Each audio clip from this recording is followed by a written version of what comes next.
Labdien! Šodien satiekamies, lai runātu par kritiskās domāšanas prasmēm pirmsskolā, caurvīju prasmēm pirmsskolā, un ar jums kopā būsim es, Ginta Kārtiņa, labdien visiem, un Arita Lauka. Labdien! Uzsāksim ar domāšanu mazliet. Tagad mēs iedosim jums pusminūti laiku padomāt par to, kas šajā brīdī varētu notikt šo bērnu galvās. Un ierakstiet, padomājiet, ko jūs domājat, kas tajās galviņās notiek, un ierakstiet tērzētavā.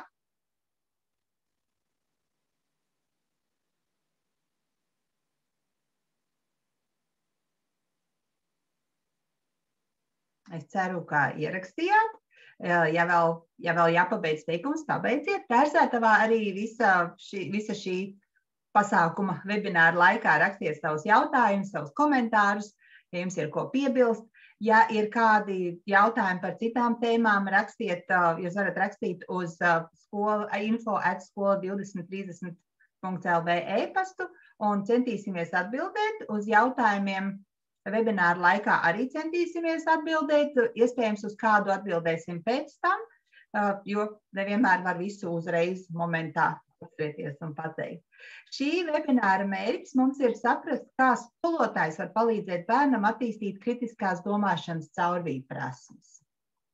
Jūs noteikti visi atceraties, ka, lai mērķtiecīgi notiktu caurvīju prasmju apguve mācīšanās, pilnveidotā mācību saturā izcēlām 6 caurvīju prasmju grupas, un lūk, tieši kritiskā domāšana un problēma risināšana ir vienā grupā saliktas kopā. Un par šo noteikti esat jau studējuši metodisko līdzekli pirmsskolas skolotājiem caurvīju prasmes pirmsskolā. Un tieši tādēļ šodien mēs tā vairāk un mērķtiecīgāk runāsim tieši par vienu šo caurvīju prasmju grupas daļu, par kritiskās domāšanas caurvīju prasmēm. Un, tā kā mēs sakām, tās ir caurvīju prasmju grupas, ja arī šī iznāk tāda grupa, ja, jo tur tomēr pamatā ir atsevišķas prasmes, ja, kuras ir vērtīgi pirmsskolā atpazīt, izmantot un arī, protams, mācīt. Šodien mēs tieši domāsim par kritisko domāšanu. Kas tad tā tāda ir? Mums ir svarīgi zināt ne tikai pašiem, kas tā kritiskā domāšana, kritiski domāt, bet atklāt arī bērnam, nosaukt šos domāšanas procesus vārdā. Ja? Es redzu, ka tu tagad analizē. Es redzu, ka tu domā, ja, jo tā domāšana ir tāda viltīga lieta. Viņu tik viegli nemaz nevar ieraudzīt. Ja. Mums ir pašiem mērķtiecīgi jāvēro, kas tad notiek. Piemēram, bērns liek puzli. Izskatās tāda diezgan parasta darbība pirmsskolas bērnam, ja, bet ko tad viņš šo puzli kārtojot domā? Viņš analizē katru to gabaliņu. Ja. Viņš atlasa tagad pēc krāsas, pēc formas, varbūt viņš liek visus gabaliņus ar taisno maliņu, kā mēs redzam šajā foto, varbūt viņš kārto viņus pēc kādām citām pazīmēm, bieži mēs kārtojam pēc krāsas, lai pēc tam varētu veidot šo puzlīti. Ja? Tātad tā kritiskā domāšana izpaudīsies un tiks izmantota tādās vienkāršās ikdienas darbībās. Un tieši par to mēs šodien runāsim, par to, kur praktiski redzēt, kā skolotājiem atbalstīt. Ja? Atkal peļķi, atgriežamies pie ūdens peļķis. Jā, tad kas tad šeit notiek? Kas šajā attēlā notiek? Bērni. Mēs, protams, nevaram ieiet katra bērna galvā un nevaram tiešām redzēt. Mēs varam iztēloties, ko viņi šajā brīdī domā, bet mēs pieņemam, ka viņi noteikti analizē, viņi ievēro detaļas, to, ka ūdens ir šķidrs, ledus ir ciets, iemērcot pirkstu, augsts un slapšs, ledus gabalu peld ūdenim pa virsu, ledus ir caurspīdīgs, dažādas visādas detaļas, ko bērns ievēro. Novērtē. Ļoti iespējams, ka ir vairāk jādzird, Ja šis būtu video, ja mēs dzirdētu sarunas, redzētu savstarpējo sadarbību, ko bērni rāda viens otram vai stāsta, tad mēs vēl vairāk varētu to viņu domāšanu ieraudzīt. Un mēs varētu klausīties, vai viņi sarunā piemin, kur vēl redzējuši ledu, vai salīdzina, kāds tas bijis citur, uz peļķes, kā no rīta nākot uz skolu vai ziemā slidojot. Varbūt bērni sintezē šo informāciju. Viņi izmanto šos izņemtos ledus gabalus smilšu mājai logu, lai izveidot, jo ledus ir caurspīdīgs kā stikls. Varbūt viņi secina, spēc kāds secinājums, jo paņemot rokās ledus lūst. Tātad tas ir trausls. Un domāšana, tas ir tāds process, ko nevar vienmēr tā uzreiz ieraudzīt, novērtēt, paskatoties uz cilvēku. Jo liekas, jā, ka seja ir ļoti, ļoti domīga, bet varbūt šajā brīdī cilvēks ir vienkārši atslēdzies no visa un ir tā skaistā bezdomu pasaulīte, ka tikai atpūšos no visa. Bet pamazām bērns mācās saprast, ko nozīmē domāt, ko nozīmē šie lielie vārdi analizēt, novērtēt, sintezēt, secināt, un viņš sāk izprast, kā tas izskatās, un viņam veidojas savi domāšanas ieradumi. Jā, lai bērni varētu sākt tātad analizēt, ja, skaidrs, ka viņam jābūt ko analizēt, ja, un kolēģis šeit jau ir minējušas, ka te var redzēt, ka bērni ar aizrautību, ja, ķeras pie aktīvas izmēģināšanas, skatīties, kas tad tur tagad notiks, ka ir tā milzīgā interese, zinātkāre, vēlme pataustīt, ja, tātad tas ir tas veids, kādā bērns to informāciju iegūst, bet kas tad tā informācija īsti tāda ir? Izklausās tāds liels vārds pirmsskolai. Jā, un tāpēc mēs šodien tieši runājot par to, kā skolotājs var palīdzēt veicināt šo kritiskās domāšanas prasmi attīstību, mums ir jāsaprot, ko mēs domājam ar informāciju, jo kritisko domāšanu mēs izmantojam, lai apstrādātu šo informāciju. Un tādēļ šeit ar informāciju mēs saprotam tekstu, protams, tekstu pirmkārt, bet arī ne tikai rakstītu, bet arī runātu tekstu. To, ko mēs runājam, ko mēs tagad sakām, tas viss ir teksts, vizuālus materiālus, situācijas, fiziskus objektus un pat abstraktus jēdzienus. Mazam bērnam viss sākas ar ļoti, ļoti konkrētām lietām, ar šiem situācijām, ar fiziskiem objektiem, vizuāliem materiāliem un to, ko viņš redz, dzird un var sajust. Šis arī daudz redzēts. Jā.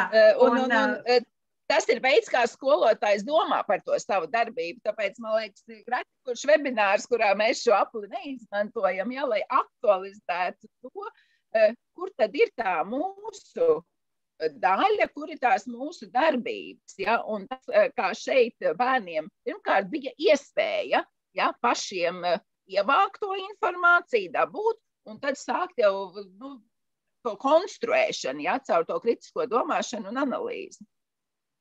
Mēs šajā reizē tā kā nebūsim atsevišķi sadalījuši tā, šis būs par to, kā modelē skolotājs, šis būs par to, kā rada iespēju, šis par to, kā mērķiecīgi piedāvā jauno saturu. Mēs kopā tā kā, reizē gan lielākā daļa būs tieši uz to iespēju radīšanu, ko mēs runāsim vērsta, bet arī tajā pašā laikā runāsim par to, kā skolotājs tajā situācijā mērķiecīgi piedāvā jauno saturu.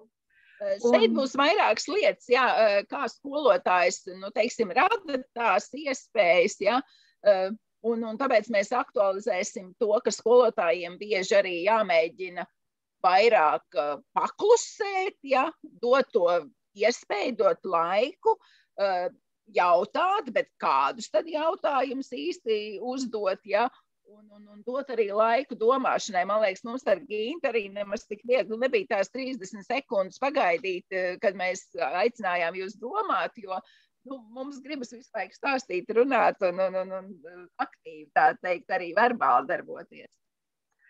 Labi, sāksim ar 2 piemēriem. Skolotājs bērniem demonstrē, kā zīmēt puķi, un bērni seko skolotāja darbībām. Vispirms uzzīmēja nelielu apli lapas vidū, tad apkārt ziedlapiņas, uz leju novelk kātu un pie kāta uzzīmē 2 lapiņas. Tas ir viens variants. Otrs variants – skolotājs uz galda novieto vāzi ar dažādiem ziediem, papīra lapu, krāsas, zīmuļus rakstāmos, un bērniem lūdz raksturot ziedus, kas ir vāzē. Pēc tam katru bērnu izvēlēties kādu no tiem ziediem un kārtīgi izpētīt ar visām maņām, ne tikai skatoties virsū, bet aptaustot, pasmaržojot, apgrozot visādos virzienos, un pēc tam aicina šo ziedu uzzīmēt un uzgleznot. Te uzreiz parādās, kurā no šiem piemēriem bērnam ir iespēja daudz vairāk tā kā domāt, sekot līdz, analizēt informāciju, pirmkārt analizēt, novērot, ievērot šīs dažādās detaļas, izpētīt. To pēc tam var turpināt sarunā ar skolotāju, pārunāt, kur vēl šādu ziedu esat redzējuši. Kas tam bija līdzīgs kādam citam ziedam, salīdzināt ziedus. Kā tas atšķiras no citiem ziediem, tā tad novērtē. Un, ja mēs runājam šeit par caurvīgu prasmēm, bet vienlaikus arī bērni apgūst sasniedzamos rezultātus dažādās mācību jomās. Dabas zinātņu mācību jomā mēs zinām, ka sasniedzamais rezultāts ir tāds, ka bērni novēro un iepazīst tuvākajā apkārtnē sastopamos augus, raksturo un izzina to pazīmes. Kultūras izpratnes un pašizpausmes mākslā mācību jomā zīmē, glezno. Jautājums par to, vai tagad ne tikai daudz par caurvīgu prasmēm, bet tieši par mācību jomu prasmēm. Tas pirmais piemērs, kur skolotājs parāda priekšā, mēs parasti to skatāmies kā uz piemēru, kā skolotājs māca zīmēt. Šeit man parasti uzreiz nāk prātā mūsu skolas mākslas skolotājs sacītais, kura jau strādā ar vecākiem bērniem, kur teica, ka, ja viņai būtu vara, viņa likvidētu, aizliegtu visus YouTube zīmēšanas pamācības, kā zīmēt, jo kas notiek? Bērns iemācās šo stereotipisko vai it kā pareizo veidu, kā zīmēt, un vairs nepievērš uzmanību detaļām, vairs neskatās. Skolotāji minēja konkrēti piemēru, ka viņas bērns zīmē viens otra portretu, un viņi, īpaši tie bērni, kuri daudz labāk kā citi jau zīmē, viņi ir iemācījušies, kā zīmēt acis, un viņi tajā portretā momentā iezīmē aci tā, kā jāzīmē, tā kā viņiem ir iemācīts. Absolūti pat neskatoties uz to otru bērnu, neskatoties, kā viņam uzacis kādā formā ir, kā acis, kādā krāsā, vai skropstas garākas vai īsākas, vienkārši kā ir jāzīmē, tā jāzīmē. Un bieži vien šie gatavie paraugi iemāca tādu stereotipisku domāšanu. Jo, ja mēs paņēmtu tādu uzzīmētu puķi ar aplīti vidū un lapiņām apkārt izietu dārzā vai aizietu uz ziedu tirgu, cik mēs daudz tādus puķus atrastu ziedus? Droši vien būtu, protams, būtu kādi. Dažas margrietiņas. Daudz vairāk dažādi. Jā, es domāju, par šo mēs tā teikt turpināsim runāt nenogurstoši, jo šeit ir arī tā pilnveidotā satura īstenošanas pieeja, ja, ka mēs ļaujam bērnam to reālo pētīt un attēlot, kā viņš to ir sajūtis, ja, neliekot priekšā viņam kaut kādus veidus, jau redzi, dari tā vai dari citādāk. Sevišķi svarīgi arī pirmsskolā, man liekas, ja mēs salīdzinām, varam būt tālāk ar skolu, ja, jo tieši šeit viņam jau rodas. Viņš pats konstruē to izpratni par to pasauli, ja, un par to, ko viņš var un prot, un kur viņš vispār to informāciju var dabūt. Man arī nāk prātā piemērs ar kādu pirmsskolēnu, kuram radās iespējas, ka viņš neprot zīmēt, ja, jo viņš nevarēja izdarīt tā kā skolotājs. Ja. Bet ja mēs izpētam, sākumā bērnu attēlo tieši tās sajūtas, ja, to sajūtās iegūto informāciju. Varbūt kaķis ir vienkārši pūkains un kādā krāsā. Ja. Tas arī viss. Tādēļ ļoti svarīgi ir bērniem dot ilgstošus laika posmus, laiku vienkārši pētīt ar maņām un ar visām maņām izzināt un salīdzināt dažādos veidos iegūto informāciju. Salīdzināt to, kas ir dzīvajā dabā, ar to, kas ir grāmatās un attēlos. Salīdzināt to, ko es varu sajust ar rokām un to, ko es varu sasmaržot vai ieraudzīt. Un skolotājs šajā laikā vēro bērnus, apstājas, pavērot, ko dara un iegūst informāciju par to, ko bērni dara, ko domā, kā saprot. Un bieži vien ir tā, ka kas bērni varbūt dara kaut ko tādu, ko it kā nevajadzētu, ko skolotājs domā, ka tas nav tā, kā vajag, bet vai tas ir tā, kā vajag skolotājiem vai nevajag skolotājiem? Vai kā viņš bija ieplānojis, ka notiks šādi, bērns dara mazliet kaut ko citu? Jā, un arī piemērs ar bērnu, kurš strādāja 2-gadīgs bērns. Grupā bija tādā apaļā paplātē ielikta caurspīdīga vēl viena paplāte un tajā sāls, kur bērni ar pirkstiem rakstīja. Šis mazais 2-gadnieks, viņš burtiski vairāk kā 40 minūtes tur darbojās. Vispirms viņš ilgi stāvēja, jaukta vecuma grupa tā bija, vispirms viņš ilgi stāvēja un skatījās kā vecākie. Tur zīmē un velk svītras un raksta, tad, kad viņi aizgāja, tad viņš piegāja un darbojās, un vecākie bērni viņam blakus mainījās, atnāca un aizgāja, viņš turpināja sēdēt, sekoja vecāko bērnu piemēram, vilka svītras un vilka apļus un birdināja sāli, bet kaut kādā vienā brīdī viņam sāls nobira garām tai caurspīdīgai paplātei, kas ielikta šajā koka paplātē. Un viņš pacēla caurspīdīgo paplāti, lai redzētu, kur sāls smilts, tā bija sāls, ne smilts, es te jaucos, un palikusi, un ieraudzīja, ka šī paplātei spīd cauri. Vispirms viņš skatījās, ka savu roku viņš var redzēt cauri, tad viņš paņēma vēl sāli un pabēra apakšā, lai redzētu, un skatījās, es domāju, lai redzētu, bet tiešām viņš skatījās tā kā cauri tai paplātei, kas tur notiek. Tajā brīdī skolotāji pieskrien, oj, tā nē, šito visu vācam nost, te nevar bērt, šis ir tikai rakstīšanai. Bērnam apturēja milzīgi izziņas procesu, jo viņš pētīja, ko var redzēt cauri šai paplātei. Tajā brīdī nevis bērns turpināja rakstīt, bet piecēlās un aizgāja kaut kur pavisam citur. Jā, droši vien jāuzmanās ar tādiem mirkļiem, lai mēs neapturētu to izziņas procesu, lai bērnam ir iespēja, bet, protams, ir kaut kādas lietas, par kurām esam vienojušies. Var atgādināt, kad beigs pētīt, tad sakārto varbūt kā bija, lai, protams, ir arī kaut kādas sistēmas. Tad atcer jautājums, vai arī 2-3-gadīgiem bērniem labāk nedemonstrēt, kā zīmēt. Es nevaru iedomāties īstenībā tā uzreiz, ko vajadzētu demonstrēt, Un kāpēc gan to darīt, jo sevišķi 2-3-gadīgiem bērniem nevajadzētu tādus pieaugušā paraugus dot priekšā. Tas, ko mēs darām, ir mēs pievēršam uzmanību atkal tam novērojumam. Esmu arī vadījis nodarbības, kad bērni vēro putnus pavasarī un cenšas attēlot. Skaidrs, ka tas putns katram ir citādāks. Sākumā vispār bez kādām īpašām detaļām, un tad vairāk pievēršot uzmanību, protams, bērns sāk attēlot to, ko viņš ir novērojis. Varbūt ievērojis knābi, varbūt kājas, astes, spārnus, kas kuram, kurā brīdī, teiksim, paliks tajā prātā. Ja skolotājs novēro, ka tiešām vajadzētu izzīt kādu īpašu prasmi, viņam jau ir iespēja blakus darboties. Es arī kaut ko daru, bērns, kurš būs gatavs, viņš ievēros. Reku, viņai tur galva tam putnam. Mēģināšu arī es, bet tas nebūs tā kā ar to puķi, ka zīmējam tā, visi dara tā. Arī 2-3-gadīgiem bērniem atkal šī jau no citas operas, bet tieši kādas zīmēšanas prasmes ir šajā vecumā. Šajā vecumā bērni vēl švīkā, velk rimbuļus un sāk zīmēt apļus, sāk zīmēt svītras. Un šajā brīdī, kam skolotājs pievērš uzmanību, jo nav svarīgi tieši konkrēti, ko uzzīmē. Skolotājs var sākt skatīties un palīdzēt, lai bērni īpaši liekot dažādus molbertus un pie sienas lapas, lai attīstītu šo virzienu no augšas uz leju zīmēšanu, apļu vilkšanu vienā virzienā, otrā virzienā, jo tas vēlāk palīdzēs rakstīšanai. Tie ir vairāk saistīti ar rakstīšanas elementiem, ar tiem burtu elementiem, kas pēc tam un tie virzieni.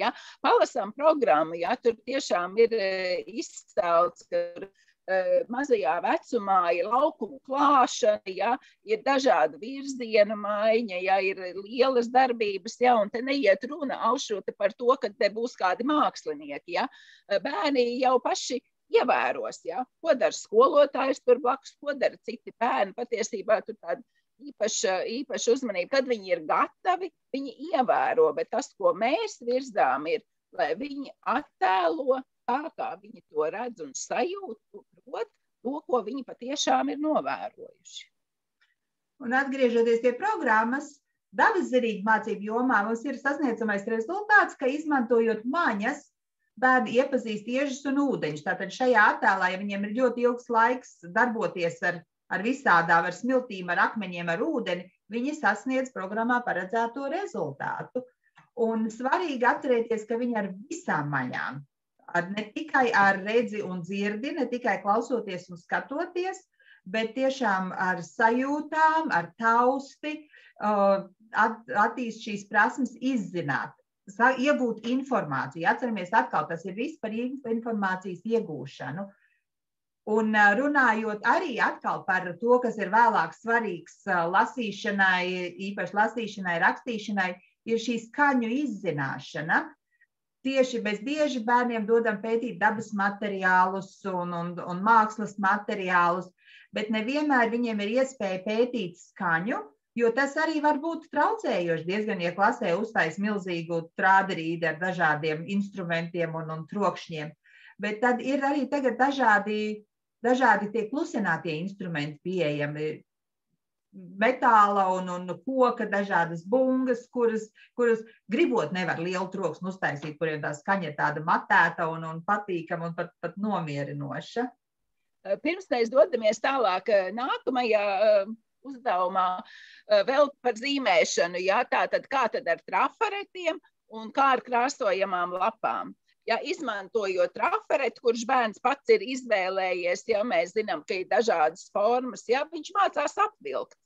Ja, tieši, teiksim, noturēt to zīmulīti, apbraukt apkārtē līnijai, jā, to, protams, bērns var darīt. Ja.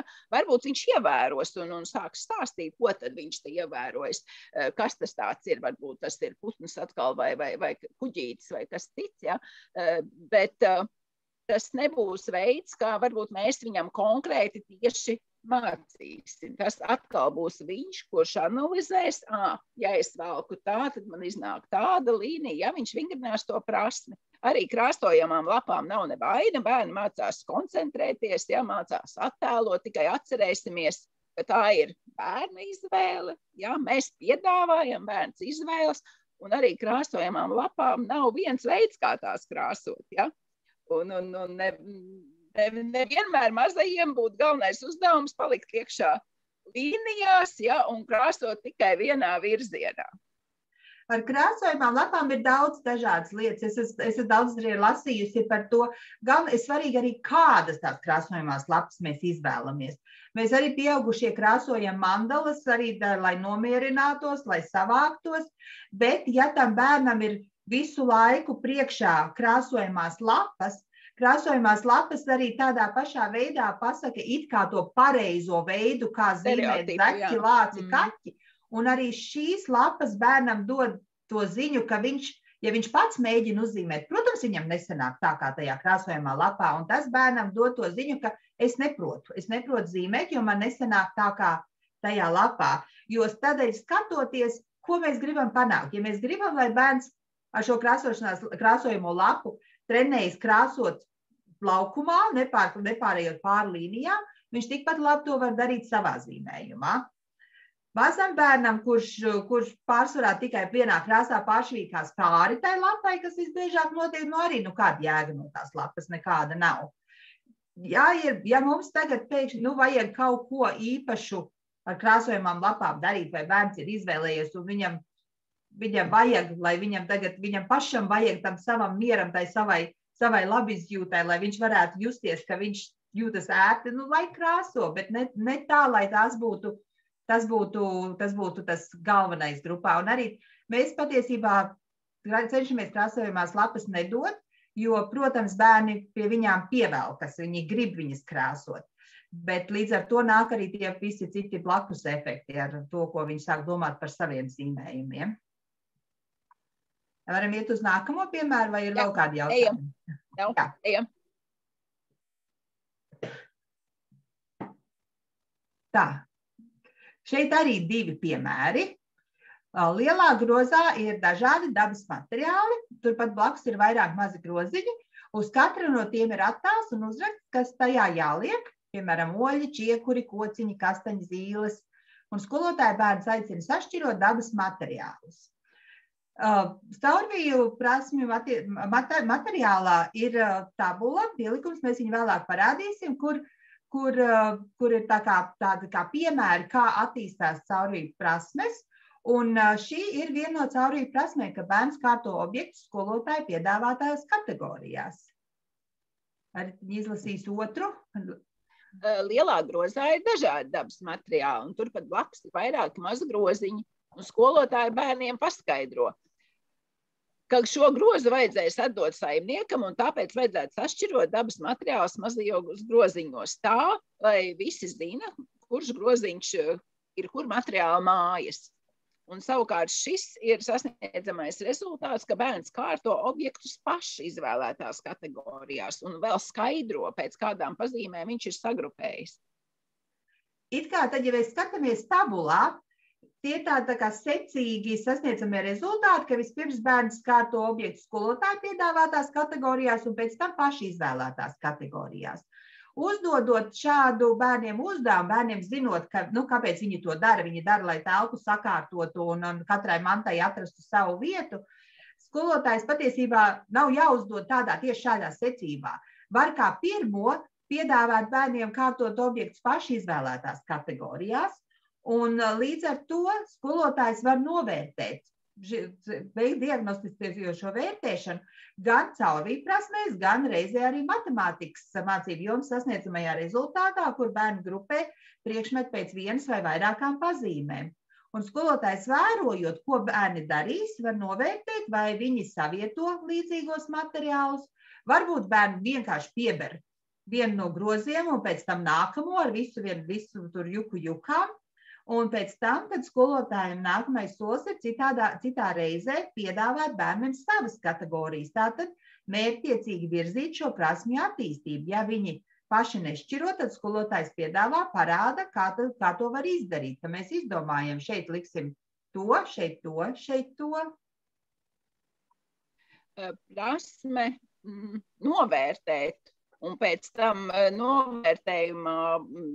pēc novērtējuma secināt ir arī kritiskās domāšanas caurviju prasmes.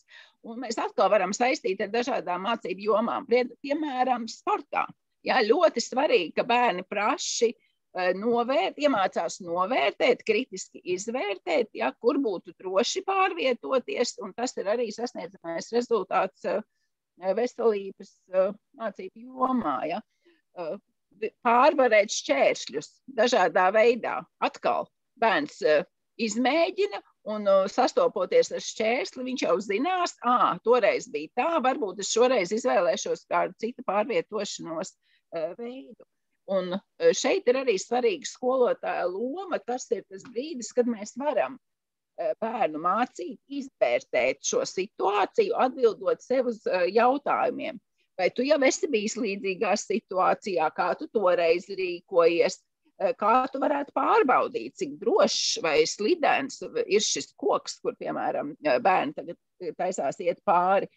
Ko tu plāno darīt, ja, tā vietā, lai mēs teiktu, uzmanies, vai tas nav droši, dodam bērnam jautājumus, jo mēs redzam, ka tā situācija ir, nosacīti pietiekami droša, ja, lai bērns šeit varētu vingrināties, lai nākamā reizē viņš jau caur šiem jautājumiem atkal varētu novērtēt situāciju un secināt, šeit ir droši iet pāri vai šeit nav, es izvēlēšos tādu vai citu veidu. Un skolotājs šādās situācijās arī vispirms izvērtē situāciju, izvērtē šo drošību, pret to, ko bērni iemācās, pret ieguvumiem. Ja šī bedra būtu pa pusmetru pat dziļāka, noteikti, ka tur skolotājs neļaut bērniem iet pāri. Bet šeit redzot, ka, ja paslīdēs, nekas dikti traks nenotiks, patiesībā bērniem arī jāiemāc, viņi tā mācās līdzsvaru noturēt, viņi mācās, ko nozīmē tad, ja es eju uz tādu nestabilas virsmas, ko nozīmē, ja kaut kur var aizķerties, ja mēs bērnus ietinām vatē, un radām viņiem šo neīsto drošības sajūtu, tajā brīdī, kad pieaugušais nav blakus un tāda brīža bērniem būs, kad viņi paaugsies, viņi nezinās, kā rīkoties, un viņi nokļūst daudz bīstamākās situācijās. Mēs bieži zinām tos bērnus, kuri pirmie paklūp, kuri pirmie aizķirās, kuri pirmie sasitas, un tie bērni visbiežāk ir tie, kuriem nekad neļauj izmēģināt, neļauj iemācīties, neļauj attīstīt šo prasmi, izjust savu ķermeni, izjust, ko nozīmē gravitāte un noturēt līdzsvaru. Arī, lai sintezētu, tātad kopā savienotu to, ko jau zina, un sintezēšanas viens no veidiem ir tie, kas savieto informāciju un arī, ka attēlo informāciju. Un šeit zīmējumā bērns attēlo informāciju, redz to, ko viņš ir redzējis, ko viņš ir pieredzējis. Un atkal sasniedzamais rezultāts kultūras izpratne pašizpausmes mākslā mācību jomā ir, ka mērķtiecīgi varie krāsas, līnijas, laukumus. Skatoties uz kādu to, ko dabā redz, attēlojot to, bērns sintezē informāciju. Tas izklausās pēc lieliem vārdiem, bet tā tie lielie vārdi rodas. Vēl viens piemērs, kā bērns sintezē informāciju. Tātad, lai varētu kaut ko attēlot, ir atmiņā jāatsauc jau zināmā informācija un jāsameklē grāmatās vai attēlos vai internetā. Šajā gadījumā, piemēram, jāizpēta daudz un dažādas lidmašīnas. Un tad atkal par to rādīšanu priekšā skolotājs nevis parāda priekšā, kā izgatavot lidmašīnu. Šie ir 4-5 gadīgi bērni, bet piedāvājot daudzveidīgus materiālus, ļauj bērniem pašiem sameklēt sev nepieciešamos, rada iespējas viņiem veidot šo konstrukciju, sintezējot to, ko viņi jau zina par lidmašīnām, ko viņi varbūt ir atraduši grāmatās vai attēlos. Un sasniedzamais rezultāts tehnoloģiju mācību jomā ir savienot detaļas un iegūst sev vēlamo konstrukciju no piedāvātajiem vai paši izvēlētajiem materiāliem. Jā, jūs droši vien pašas jau sākāt domāt arī, ka šis saistās arī ar jaunradas prasmēm, vai ne? Tā kā pirmsskolā tās caurviju prasmes, arī, protams, tālāk, bet pirmsskolā jau īpaši ir svarīgas, tās ir saistītas, bet skatāmies, kas tad kurā brīdī ir svarīgākais. Ja? Un šeit ir skaidrs, ka vajadzēja tieši izvērtēt to informāciju par lidmašīnām, lai attēlot to svarīgāko, ja? Un sintezēt to savā veidā. Un katram pilnīgi cita lidmašīna. Un vienlaikus bērnam ir iespēja trenēties, kā griezt, kā līmēt, vingrināties, izvēlēties atbilstošos līmēšanas paņēmienu, līmi, šķēres, objektu siluetus, ļoti daudz dažādas prasmes bērni šeit izmanto, izveidojot šīs lidmašīnas. Kā skolotājs māca analizēt, novērtēt informāciju un arī sintezēt, tas arī atkal saistīt jauno informāciju ar to, ko jau zina, ar to, kas ir izlasīts, to, kas ir piedzīvots. Un bērni mācās paskaidrot. Es domāju tā, jo izredzēju grāmatā, redzēju tur, dzirdēju, mamma teica, vai tētis teica, vai vecmāmiņa pastāstīja, kur šo informāciju ir ieguvis. Un arī bērni mācās to, ka viņi var mainīt savas domas, uzzinot kaut ko jaunu. Piemēram, šajā piemērā ir mācoties par to, kā dzīvnieki, dzīves būtnes augot mainās. Uzsākot tematu, bērniem bija dažādi attēli, šī ir arī 4-5 gadīgo grupa, 5-6 gadīgo grupa, 5-6 gadīgo grupa, viņiem bija daudz dažādi attēli, kuri mazās grupās kopā ar skolotāju bērni šķiroja, kā viņi domā, kurš dzīvnieks ir izšķiļas no olas, kurš piedzimst tāpat kā cilvēku mazulis un par kuriem mēs neko nezinām. Kā jūs varat redzēt, te ir visādi brīnumi. Zilonēns no olas izšķiļas un pingavīna mazulis piedzimst no kā cilvēku mazulis, bet tās ir šī brīža bērnu domas. Šajā situācijā bija ar bruņurupuci, jā, bija tā, ka ka tajā grupiņā, ar ko es runāju, bērni bija tik pārliecināti, ka bruņurupucis piedzimst kā cilvēku mazulis. Viena meitenīte blakus sēž un viņa klusē un var redzēt, ka viņai galvā kaut kas notiek. Un runājam, un jau esam jau citus dzīvniekus skatāmies, ka pēkšņi viņi saka, nē, bruņurupucis izšķiļas no olas. Es saku, kā tu to zini? Mēs bijām ar ģimeni ceļojumā, un mēs bijām pludmalē, kur bruņurupucis izšķiļas no olas. Nu, citiem uzreiz ir skaidrs, un viņa varēja to pamatot un pateikt. Šos it kā nepareizos, atstājot uz sienas, mēs palīdzam bērniem izvērtēt un mainīt savas domas, tad, ja viņi uzzina jaunu informāciju. Bērni bija aizrāvušies. Viens bērns atnesa no mājām grāmatu par kukaiņiem, kuru viņš tad rādīja pārējiem priekšā un stāstīja, ko viņš tur ir ieraudzījis. Mājās bija ar vecākiem salicis lapiņas, pie kuras lapas ir jāparāda. Un pēkšņi grāmatas vidū viena meitene pieliec kājās tā, ja tas viens dzīvnieks, kurš mums bija tur, ir jāpārceļ uz citu vietu. Un kā skolotājs šo izmanto, lai bērniem mācītu. Tur redzētu, par ko ir jārunā, par ko nav jārunā, kas bērniem ir skaidrs un kur ir jāmācās izvērtēt, iegūt šo informāciju un domāt par to, kā mēs domājām agrāk un kā mēs domājam tagad. Kā tad skolotājiem rīkoties, kādus jautājumus uzdot, lai rosinātu bērnu domāšanu? Atkal aicinām jūs salīdzināt. Ja? Ir divas jautājumu grupas. Kādā krāsā ledus? Cik ledus gabuli jūs jau esat izvilkuši no ūdens? Kurš vislielākais, kurš vismazākais ledus gabals? Kāds ir ūdens, silts vai augsts? Cik biezs ir ledus? Kurā gada laikā ūdens sasalst? Vai tev rokas nesalst? Vai tavi cimdi vēl sausi? Noteikti esat tādus jautājumus gan dzirdējuši, gan varbūt arī uzdevuši. Ja?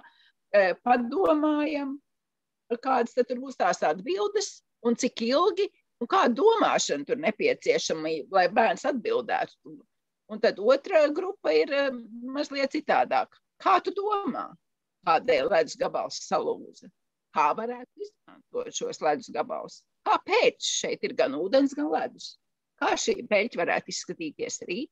Ko tu vēl zini par ūdeni un ledu? Kā tu to zini? Kas notiktu, ja peļķē ielietu karstu ūdeni? Pārbaudīsim. Kurš no ledus gabaliem tev šķiet visinteresantākais? Kāpēc? Kas ir tie jautājumi, kurus mēs gribētu vairāk izmantot, lai rosinātu bērnu domāšanu? Tieši par to šodien. Ja, un tie jautājumi, kuri neveicina šo domāšanu, ir tie, uz kuriem uzreiz var atbildēt ar jā vai nē, par kuriem ir skaidrs, vai tā ir patiesība vai nav patiesība. Un, ja atbilde ātri var atrast informācijas avotos, tas jau vairāk tādiem vecākiem bērniem, bet arī mums kā pieaugušiem domājot to, ja tas ir tas, ko var ātri iegūglēt un atrast, tad gluži tas nebūs tas domājamais jautājums. Arī, ja atbilde ir tāda pavisam īsa un precīza, kur nav par labi, ne par kreisi vairs, kur iet, un ja ir viena pareizā atbilde.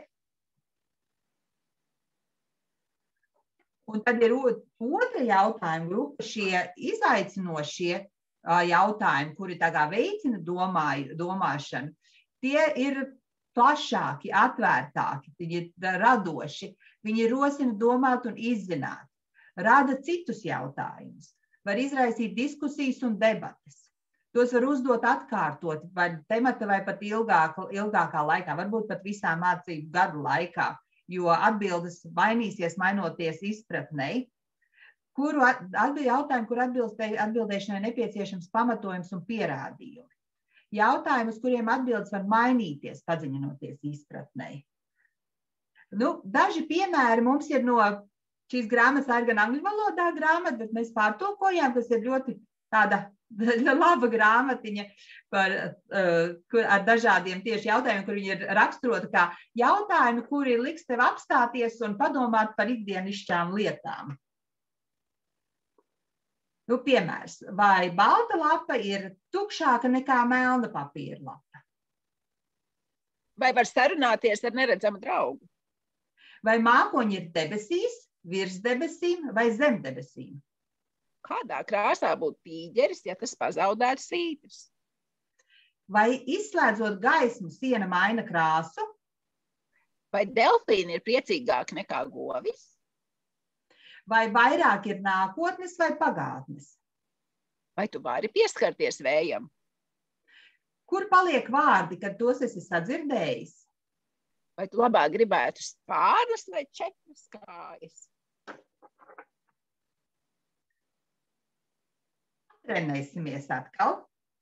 Un tagad apskatiet šo attēlu un iedomājieties, jūs tagad esat skolotāji, kuri redz šos bērnus rotaļlaukumā, un jūs gribat pajautāt, uzdot bērnam jautājumu, kas rosinātu domāt. Nerakstiet uzreiz, padomājiet vispirms, tad ierakstiet ērzdētavā savu jautājumu, bet arī nespiediet sūtīt. Mēs sūtīsim visi kopā, lai ir tā, ka ir sagatavots, tagad domāšanas brīdis, jautājums sagatavots, uzrakstīts, un tad mēs skaitīsim 3, 2, 1 sūtam. Tagad ne, aiziet, domājam.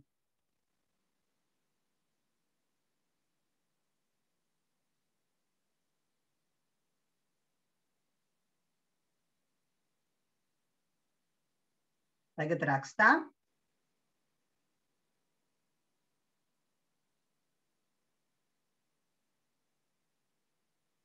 Gatavi? 3, 2, 1, sūtām.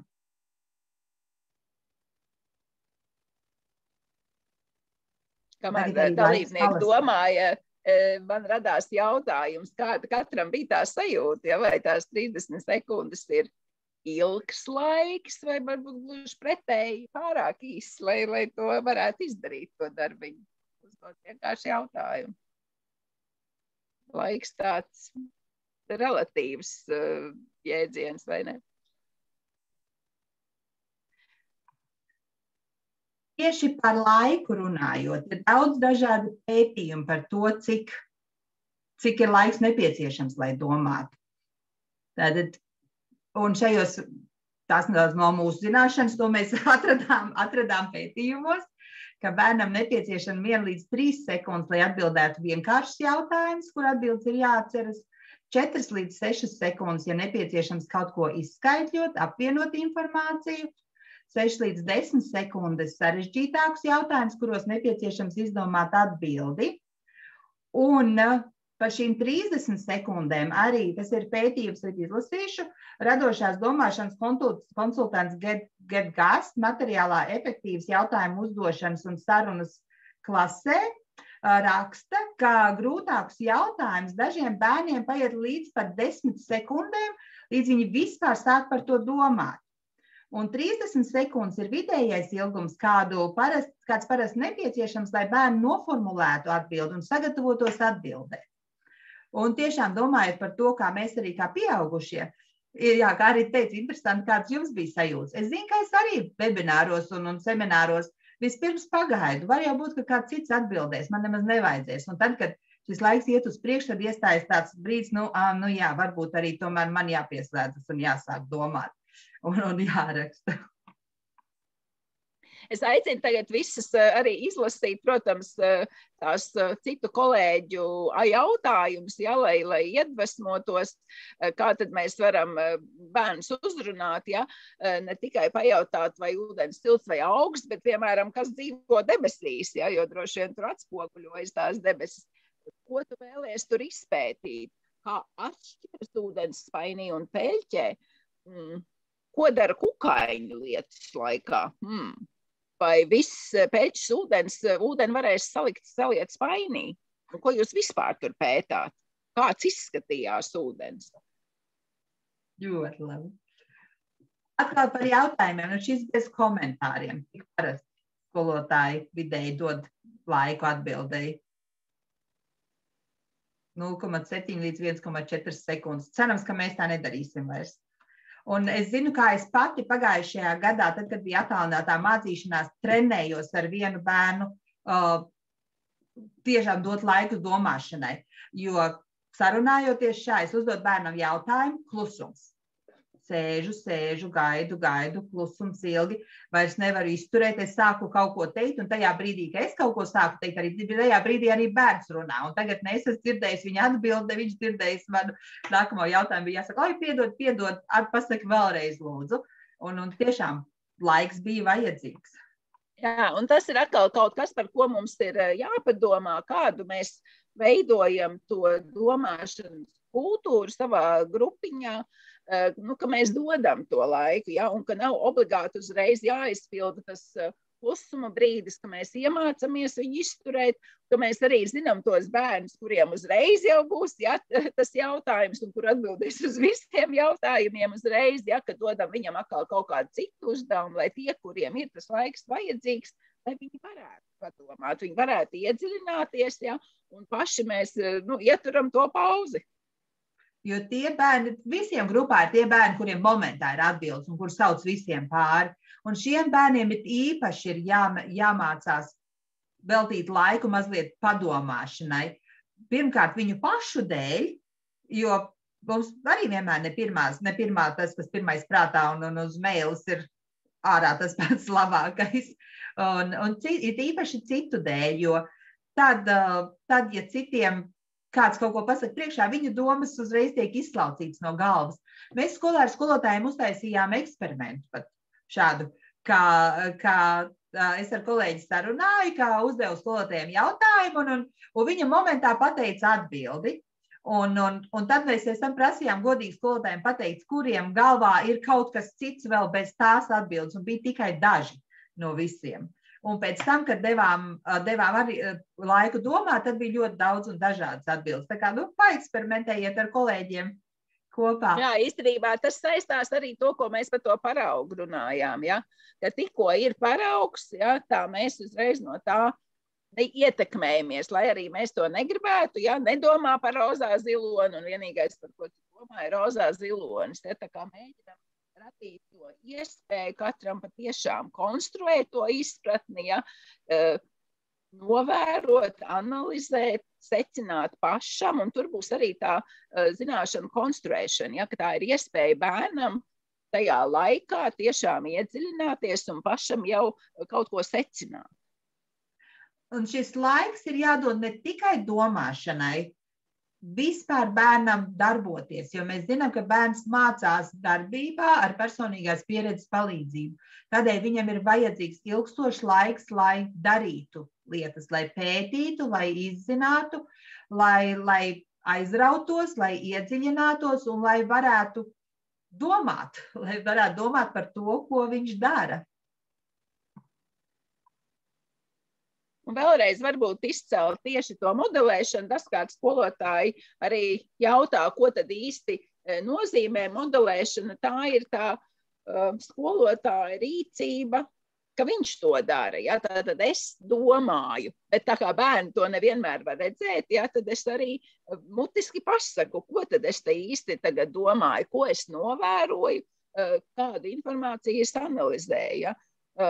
Kas tā smaržo?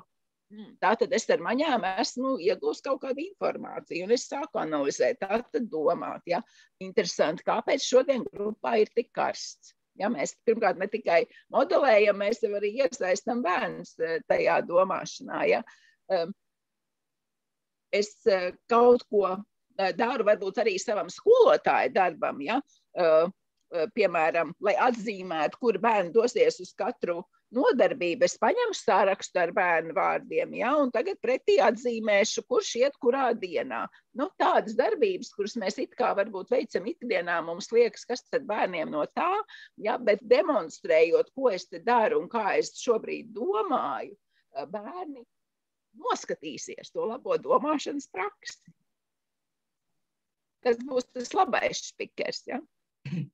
Un te špikers skolotājiem, jo caurvīju prasmes pirmsskolā metodiskajā līdzeklī ir pielikumi visām caurvīju prasmēm, kurā ir piemēri, atkal piemēri par to, kā šīs prasmes varētu attīstīties, bet tā kā šie ir piemēri, tad, protams, nevar uzrakstīt pilnīgi visu.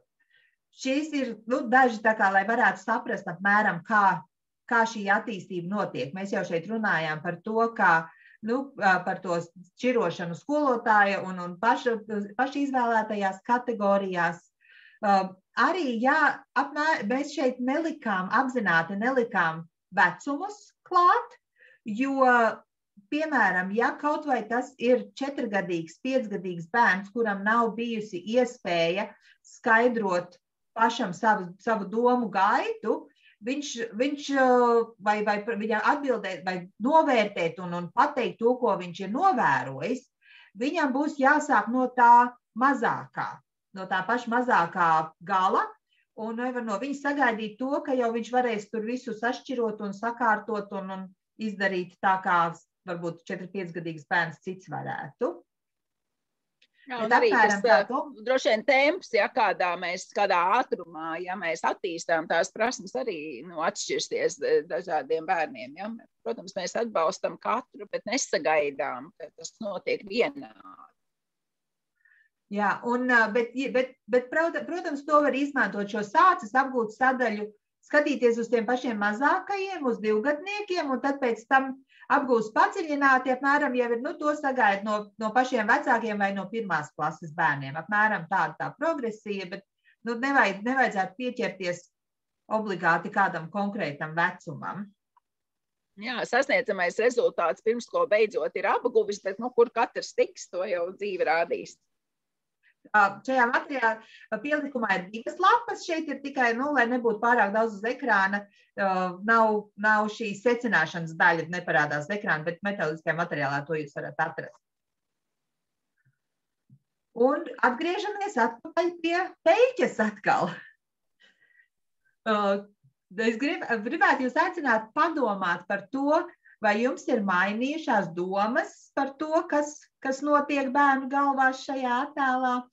Un vēl es gribēju pateikt, ka mēs ar nolūku ielikām šādu bildi, šādu fotogrāfiju, jo droši vien pirmā reakcija, ceru, ka ne visiem, bet varētu būt arī tāda, ka ārprāts, kā var bērni rotaļāties ar ledu un ūdeni un šajā augstajā laikā samērcēt rokas. Protams, bērnu veselība, drošība ir pirmajā vietā. Šādi bērniem var ļaut rotaļāties tad, ja ir žāvēšanas skapis, ja ir iespējas nomainīt drēbes, ja ir iespējas izžāvēt, bet tajā pašā laikā arī bērni ļoti daudz ko iegūst. Viņi iemācās, ko nozīmē, tad, ja ieliek rokas augstā ūdenī un rokas nosalst, protams, nevajag viņiem pa daudz nosalt šīm rokām, jo negribam, lai bērns saslimst, bet te man citāts arī būs sākuma skolas vadītājs, kur baži vienmēr saka, ja mēs neļaujam bērnam pašam saprast, vai viņam silti un ir augsti, kā mēs izaudzināsim pieaugušos, kuri prasīs izvēlēties, par ko vēlēt un kādu valdību ievēlēt, lai par mums, kad mēs jau būsim veci, rūpētos. Jā, tad ļausim bērniem domāt un radīsim viņiem tās iespējas šajā drošajā aktīvajā pirmsskolas vidē, lai viņi varētu paši kritiski izvērtēt, kas tad te notiek, jo tieši tur jau tie mūsu pilsoņi radīsies, kur varēs to informāciju kritiski izvērtēt. Paldies! Vai mums ir kādi jautājumi vēl? Tā kā šobrīd laikam nav. Ja jautājumi radīsies, kad pārdomāsiet šodien dzirdēto, tad droši rakstiet uz info@skola23.lv. Mēģināsim atbildēt to citos veidos, konsultācijās vai mājaslapā, vai atkal citā webinārā. Un paldies tiem, kas piedalījās un rakstīja savus jautājumus un savus komentārus. Visu labu!